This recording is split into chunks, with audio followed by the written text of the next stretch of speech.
जळगाव जिल्ह्यात पत्रकार असल्याचे भासवून शासकीय कार्यालये, स्थानिक स्वराज्य संस्था, व्यापारी, उद्योजक तसेच विविध व्यावसायिकांकडून पैसे उकळण्याच्या तक्रारी वाढत असल्याचा आरोप करण्यात आलाय। या पार्श्वभूमीवर गर्जना महाराष्ट्र ग्रामीण पत्रकार संघ, जळगाव जिल्हा यांच्या वतीनं जिल्हाधिकारी आणि पोलीस प्रशासनाला निवेदन देण्यात आले।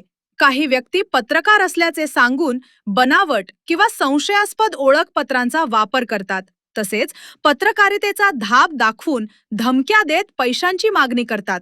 अशा प्रकारांमुळे प्रामाणिकपणे काम करणाऱ्या पत्रकारांची प्रतिमा मलिन होत असून बोगस किंवा तोत्या पत्रकारांची चौकशी करून पुरावे आढळल्यास लागू असलेल्या कायद्यांनुसार गुन्हे दाखल करून कठोर कारवाई करावी, तसेच अशा व्यक्तींवर प्रशासनानं लक्ष ठेवावे अशी मागणी निवेदनातून करण्यात आली आहे।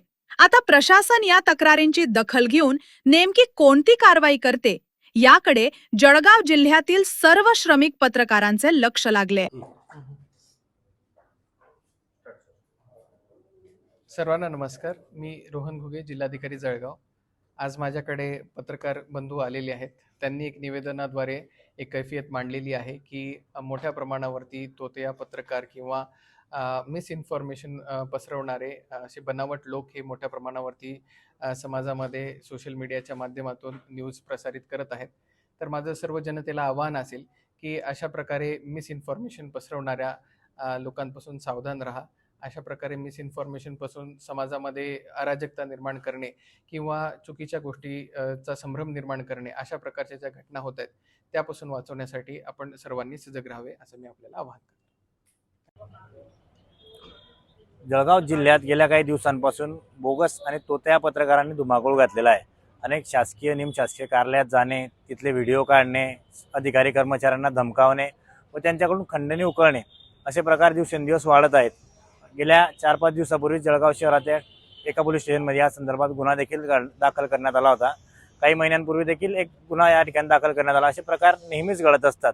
यामुळे जे नेहमी काम करणारे पत्रकार आहेत, श्रमिक पत्रकार आहेत, या पत्रकारांची प्रतिमा मलिन होत आहेत आणि यासाठीच आज आम्ही गर्जना महाराष्ट्र ग्रामीण पत्रकार संघातर्फे जिल्हाधिकारी व पोलीस अधीक्षकांची भेट घेऊन त्यांना निवेदन दिलेलं आहे आणि अशा पत्रकारांवर कारवाई करण्याची मागणी केलेली आहे। जिल्हाधिकारी महोदय व अप्पर पोलीस अधीक्षकांनी आम्हाला सकारात्मक प्रतिसाद दिला असून त्यांनी यावर लवकरात लवकर कारवाई होईल असं आश्वासन आम्हाला दिलेलं आहे। तर आम्ही आमच्या संघटनेच्या माध्यमातून सर्व नागरिकांना, अधिकारी व कर्मचाऱ्यांना अशी विनंती करतो की आपल्याकडे जर असे कोणी पत्रकार येत असतील व ते तुमच्या दमदाटी करत असतील किंवा खंडणी मागण्याचा प्रयत्न करत असतील तर त्यांनी आमच्यासारखे जे नेहमी काम करणारे पत्रकार यांच्याशी किंवा जवळच्या पोलिसांशी संपर्क साधावा, जेणेकरून अशा या प्रवृत्तीला आळा बसेल व जे पत्रकार आहेत त्यांची प्रतिमा मलिन होणार नाही असं मी आपल्याला या माध्यमातून आवाहन करतो।